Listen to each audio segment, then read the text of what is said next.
Hello, let's talk about negligence standard. So we've been talking about negligence claims for a while, and we've talked about the elements that we have to have a plaintiff who was injured with that injury caused by the defendant.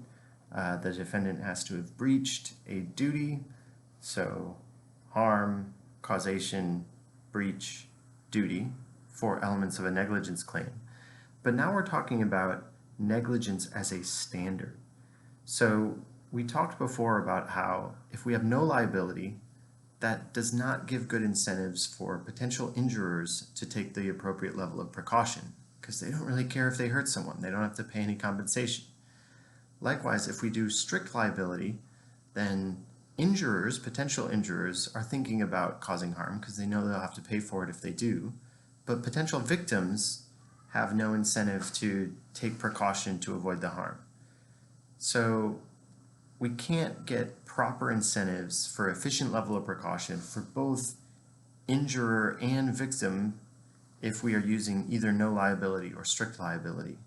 So now let's talk about negligence liability. This is the idea that the law sets a standard saying everyone has to behave in a reasonable way, and if you behave in a reasonable way, meaning you at least meet this minimum threshold of precaution, then you're not going to be held liable. If you act below that threshold, you may be liable, or you will be liable, we're gonna say in our simplified model. So that's a negligence standard.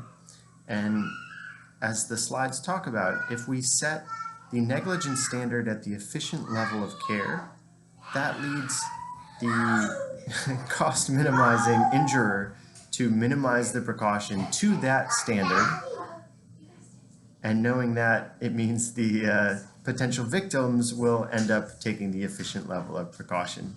You may hear a little bit of noise in the background and see some of my stars. Hey Caroline, you want to come say hi? Daddy. Yeah. Daddy, yeah. Yeah, we're talking about how people take care not to get hurt. That's important, isn't it? Yeah, because people don't want to get boo-boos. And how do we not get boo-boos?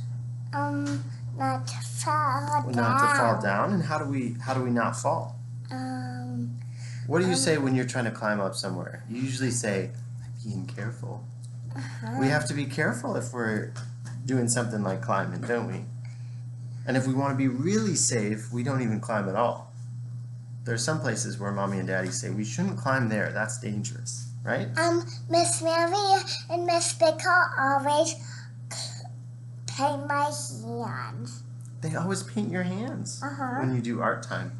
Does that cause boo-boos or no? That doesn't hurt, does it? That tickles. It tickles a little bit, but it doesn't hurt. But my breathings always help me. Yeah. Mama, Miss Mary and Miss So thank you guys. I'll talk to you again soon. Caroline was very helpful there in talking to us about how we take precaution not to get injuries.